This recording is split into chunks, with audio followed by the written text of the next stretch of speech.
There are two different ways you can manage meeting participants. The first is to consider some things when you create your meeting.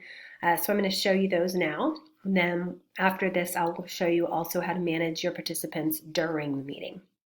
So things you can consider before the meeting are these. So if you go to your account and you go to your meetings and you schedule a new meeting, you can also go back into an existing meeting and change these preferences. If you've scheduled a recurring meeting but you want to change it, you can always go and edit. So I'll show you how to do that as well.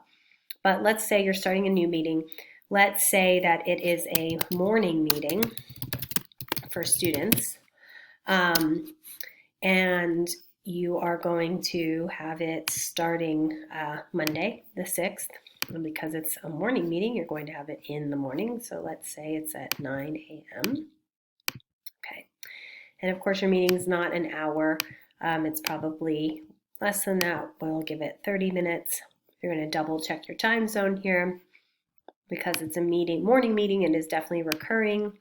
Maybe it's every day.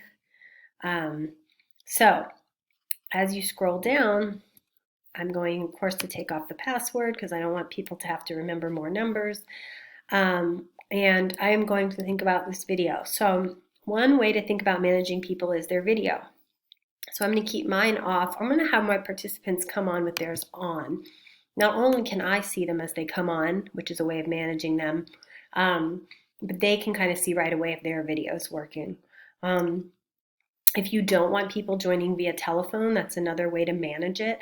I always keep it both because in these early days, a lot of people don't have access to technology like computers, and so it's nice to give them another option.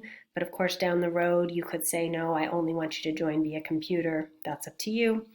But when we come down to this part, this is where we can really think about managing our participants. So I've mentioned this before, but if you are doing a meeting with children, I definitely do not recommend choosing enable to join before host.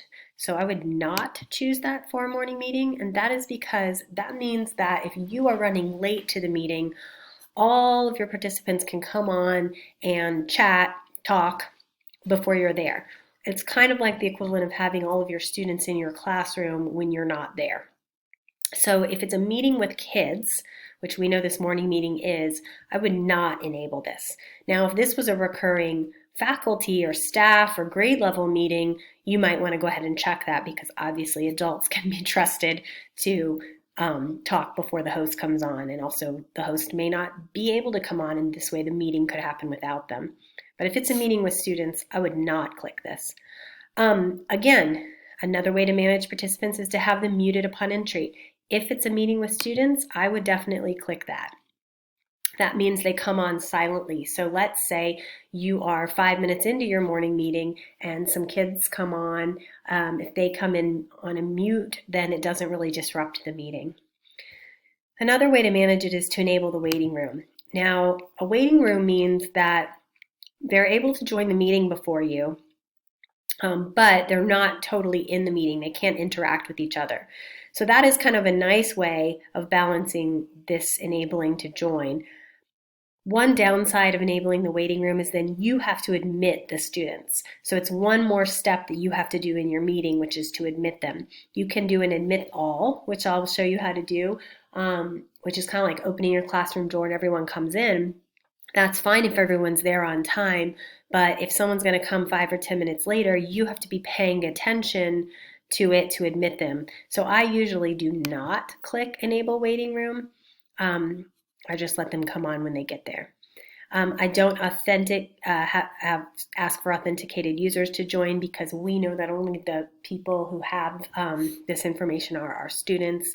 And again, because it's a meeting with students, I am not going to check record automatically because typically I'm not going to record meetings that have students in them. Again, this is a choice you can change once you're in the meeting, but I definitely don't want it to happen automatically. The last thing you can do in terms of managing participants is you can pick another host for the meeting. When we get into ways to manage the participants in the meeting, having a second host can be helpful. So if you wanted to designate another teacher to be a co-host, you could definitely do that, and you would just put in their email address here. That person obviously I believe they have to have a Zoom account to have them put in, and you should use the email that matches their Zoom. So you should just check with your colleagues about that. I almost never have a second host, but it can be something that can be helpful.